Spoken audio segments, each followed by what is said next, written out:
இப்ப அவளுக்கு இருக்கிற கோவமே அவரோட பொண்டாட்டி உயிரோட இருக்கும்போது எந்த தைரியத்துல என்ன பொண்ணு கேட்டு வந்தாங்கங்கிறது தான். நீங்க ஏன் மாப்பிள்ள உங்க பொண்டாட்டி உயிரோட இருக்கிறதா அவகிட்ட போய் சொன்னீங்க? வேற எப்படி அத சொல்றது? என் கண்ணு முன்னாடி தினம் நான் அவளை பாக்குறேன், தினமும் பேசுறேன் அவகிட்ட. அவ உயிரோட இல்ல, இறந்துட்டான்னு எப்படி போய் சொல்றீங்க? அப்படி சொன்னாதான் என்ன? இத்தனை வருஷம் அவ உயிரோட இல்லன்னு தானே நினைச்சிட்டு இருந்தீங்க. இப்ப திடுதுப்புன்னு அவகிட்ட உங்க பொண்டாட்டி உயிரோட இருக்கான்னு சொன்னா அப்புறம் எப்படி இருக்கும் அவளுக்கு? உங்களை எப்படி அவளுக்கு கல்யாணம் பண்ணிக்க தோணும்? சரி அத்தை, நீங்க சொல்ற மாதிரி என் வைஃப் இறந்துட்டான்னு நான் அவகிட்ட சொல்றேன்னு வைங்களேன். சீக்கிரமே காவேரிக்கு பழைய விஷயங்கள்லாம் ஞாபகம் வர்றப்போ ஏன் என்னையே என்கிட்ட செத்து போயிட்டதா சொன்னீங்கன்னு கேட்க மாட்டாளா? அப்ப நான் அவளுக்கு என்ன பதில் சொல்றது? அதெல்லாம் எப்படியாவது நாம அப்ப சமாளிச்சுக்கலாமாப்ல. அதுக்காக இப்பவே வா. இல்ல அத்தை, உங்க வைஃப் எங்க இருக்காங்கன்னு காவேரி என்கிட்ட கேட்டப்போ அவ கண்ணை பார்த்து என் வைஃப் உயிரோட இல்ல, அவ செத்துட்டான்னு என்னால போய் சொல்ல முடியல. என்ன பொறுத்த வரைக்கும் நான் அந்த உண்மையை சொன்னது சரிதான் நினைக்கிறேன்.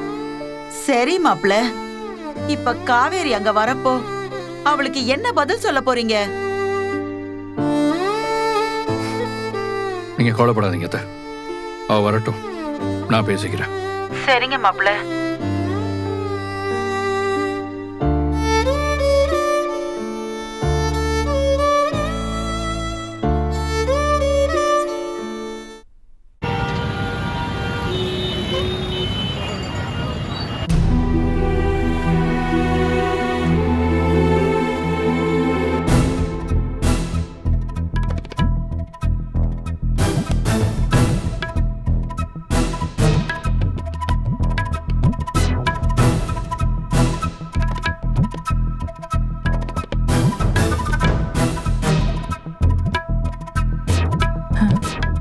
கொடு.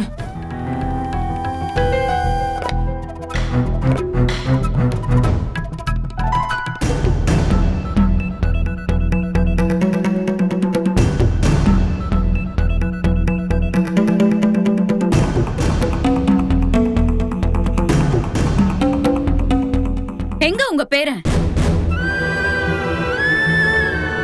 உங்க எல்லாரையும் ஒட்டு மொத்தமா நிக்க வச்சு ஒரு விஷயத்த பேசுறதுக்காக தான் நான் இங்க வந்தேன். எங்க இருக்காரு அவரு?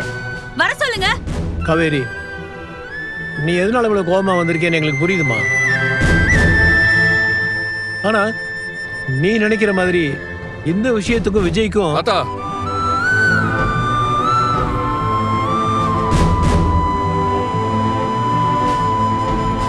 அவங்கதான் ஏதோ முக்கியமான விஷயம் பேசணும்னு வந்திருக்கிறதா சொல்றாங்கல்ல, அப்புறம் எதுக்கு நம்ம குறுக்க பேசிக்கிட்டு?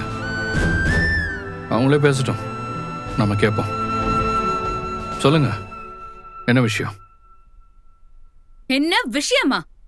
அப்படியே ஒண்ணுமே தெரியாத மாதிரி நடிக்கிறீங்க. நீங்க எல்லாரும் உங்க மனசுல என்ன நினைச்சிட்டு இருக்கீங்க?